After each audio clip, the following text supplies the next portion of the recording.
Hey guys, what is up? Otto here from Core Development. So today's video, I'm gonna speak to you guys about the biggest lie in today's society, as well as it being in the same time one of the biggest truths. And that's just simply the concept of love yourself. What exactly does love yourself mean, and how is it correlated to self-confidence? And how can you really understand it in a manner that would help you accept yourself and love yourself from that perspective, and then consequently be attractively confident, especially towards women, by utilizing it. So first of all, the reason why it's the biggest lie is because, first of all, it's as cliche as it is, everyone's preaching out nowadays, just love yourself, man. Just love yourself. If you have an issue, are you depressed? Love yourself. That's somehow the magical cure to everything, and no one really knows what the fuck they're talking about. It's just kind of thrown out there, with no backing up. It's just a thought that people hear and try to make sense of, but no one is really grasping the concept.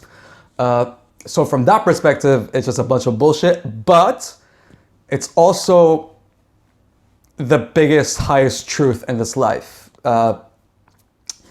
Only through loving ourselves can we love others, and only through loving ourselves should we, release the resistance to us being ourselves, and that is when we can be fully attractively us with no resistance whatsoever. So it's both. It's the biggest motherfucking lie ever that is thrown out there with no fucking backing up whatsoever, and people thinking that there might be some truth to it, and some people hear it, everyone trying to make sense of it, but it's totally misinterpreted most of the time. And how do you love yourself? If you hear a concept and you're a guy that's struggling with like sort of social anxiety or have deep mental issues, and you don't know who the fuck you are, all you know is someone that you fucking hate inside you, and you have no concept of loving yourself. What the fuck does that mean? It's an incredibly misinterpreted statement, especially to those people that need it most, who are stuck in their own heads,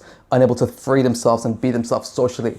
So to make some perspective out of it, which is going to be the point of this video, my interpretation of love yourself is simply by putting it in the following.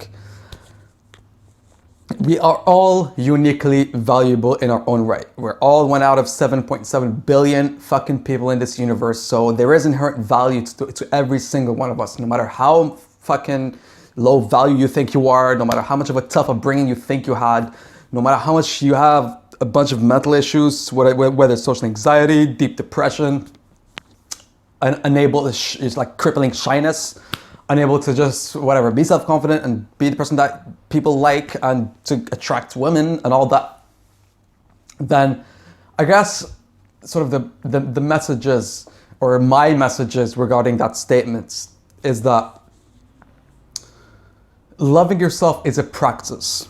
Okay, so it's not just like a belief that you can just be like, the secret of life is to love myself. Now I will love myself. Boom. Am I not? No, I'm not loving myself. That's what people do when they hear statements, and obviously, like it is misinterpreted because of that. And again, back to my message: love yourself is a practice. You need to practice actively, proactively to love yourself via choosing to act the desired manner, whether in goodwill or helping someone or in any form of goodwill. When you consciously put effort in acting that way, moment to moment, interaction to interaction, then your brain will follow. Your brain always follows your actions. And also your brain believes whatever it's been told. So growing up, if a kid has been treated like shit and totally, neglected, beaten, whatever the case is, which is normal. Parents don't know any better. Some parents that, life is flawed. And I'm going to make a video in the future called Evil Doesn't Exist. It's all just hurt. So anything that happens out of hurt is evil and negative and causes self-hate and all that shit. But it's all just trauma that's passed on generation through generation. So back to the point. Your brain always follows the way that you choose to act, moment to moment, interaction to interaction. So if you practice acting in a desired, positive, value-giving manner, your brain will recalibrate itself to fit into that narrative. That's how mental growth is done. Because if someone has a really tough upbringing, then that person's brain is trapped in believing whatever it's been told to believe. You know, we're born as blank slates, and then we're, you know, people's shit get put into us, and then we grow up with that belief. So, you know, as long as you choose to not act the way that you want and recalibrate your brain in the basis of your free will, then you're just gonna be the fucking knockoff effect of all trauma and passed on to you, and you're just gonna be passing it on. It's gonna be passed on like culture. So that's the message of this video. To use your fucking free will to act the way that you want to act. We have free will, which is an amazing thing. We all have the power to act any fucking way we want. You can literally do anything you want, be anyone you want, think anything you want, meet anyone you want. You can reach any goal or any dream, but it takes putting in the work. It takes, you know, taking that first step, acting out of pure free will to reach whatever desired outcome you want, whether it's mentally related or goal related. So, you know, that's the real component that's missing in the very cliche statements of just love yourself. It's the aspect of, you know, action. Your brain isn't going to believe something that you're trying to make it feel if you don't show it real life, a real life representation of what that looks like. So if someone's had a crazy fucked up childhood and you go, you know, just tell them, love yourself, mate. And then he goes, okay, so love myself. I'll just love myself now. Boom.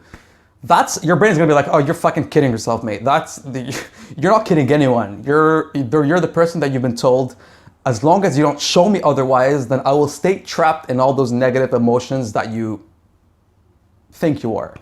It's all a self-fulfilling prophecy. Mental patterns and mental behavior is all a self-fulfilling prophecy that's amplified by more action of the same. So in order to change your mental cycle, it takes a break in that negative cycle and a proactive will to act in your desired positive manner. I hope that made sense. I went on a bit of a tangent, but I hope you guys could take the value off of it. I'm gonna make loads of follow-up videos and stuff, breaking different components of all that. But for now, that's it. If you liked it, click the like and subscribe button below. Subscribe, more fields and vids of this kind come in. So I'll see you guys soon. I love you guys. Peace.